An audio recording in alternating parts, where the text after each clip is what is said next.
zanjye bantu banjye muraho neza, nizere ko mumeze neza aho muri hose. Twishimiye kubaha ikaze nanone kuri The Link Rwanda, aho mubona ibiganiro ndetse na update zose ku bijyanye n'ama scholarship. Nk'ibisanzwe rero uko mubizi tubaha update kuri scholarship, University of Rwanda, Rwanda Polytechnics, job opportunities and other scholarship. So rero hari updates zimaze iminsi zicicikana especially ku mbuga nkoranyambaga, aba cyane cyane kuri WhatsApp, Facebook, Instagram ndetse n'ahandi, bigaragaza igihe first year haba intake ya mbere n'iya kabiri bazazira kwiga.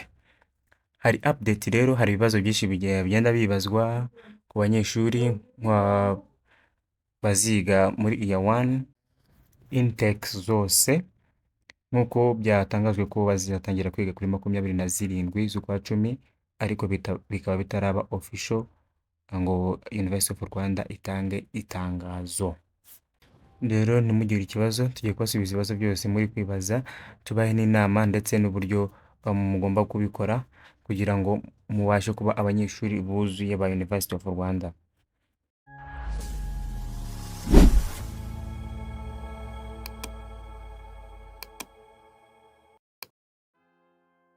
So rero nk'ibisanzwe hari ibibazo byinshi mwe namwe baza kuri University of Rwanda, harimo ko iryo tangazo rero official barisohoye, ndetse hari n'ibindi bibazo nyine bigiye bitandukanye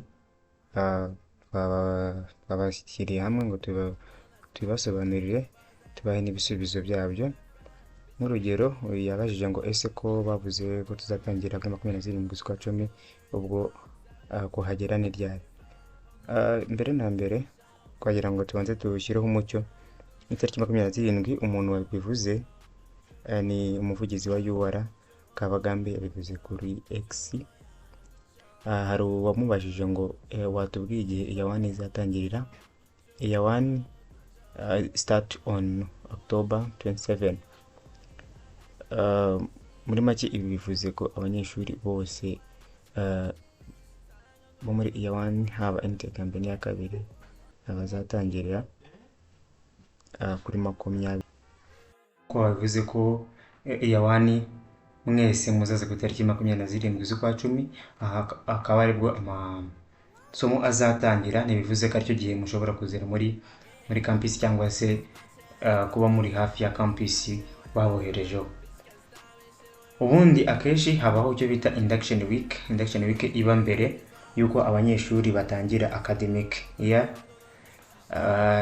Rero mwebwe ko baravuze ko muzatangira kuri 27, birashoboka ko ari cyo gihe muzatangira induction, cyangwa se induction bakayizana ku itariki 20.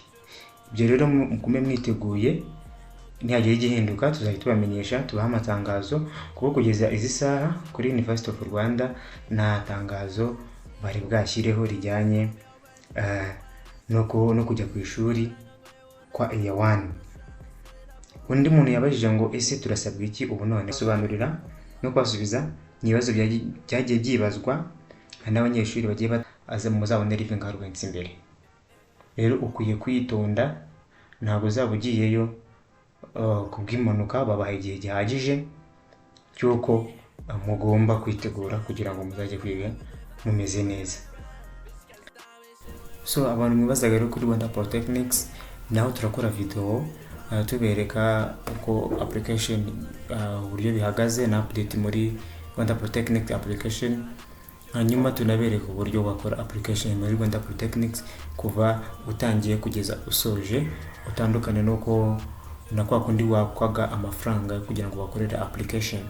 Rero kora subscribe uzabashe gukurikirana iyo video kuva ku ntangiriro kugera ku musozo yuko wakora application wowe ubwawe wikorera application muri Rwanda Polytechnics, dore ko application yabo nabo batangaje ko ishobora gutangira ku itariki 29 z'ukwezi kwa 9. So mwakoze rero mu kubana natwe muri iyi video kugeza igeze ku musozo. For any update ku ma scholarship ndetse na University of Rwanda, ku ma opportunity yose, haba job opportunity ndetse na amata scholarship, tuzatubafasha hano kuri The Link Rwanda. kana subscribe. Hanyuma muri description ndashyiramo nimero telefone ndetse na WhatsApp group link, aho ushobora kunyura ukabaza ibibazo wisanzuye tuba duhaye ngo tubasubize.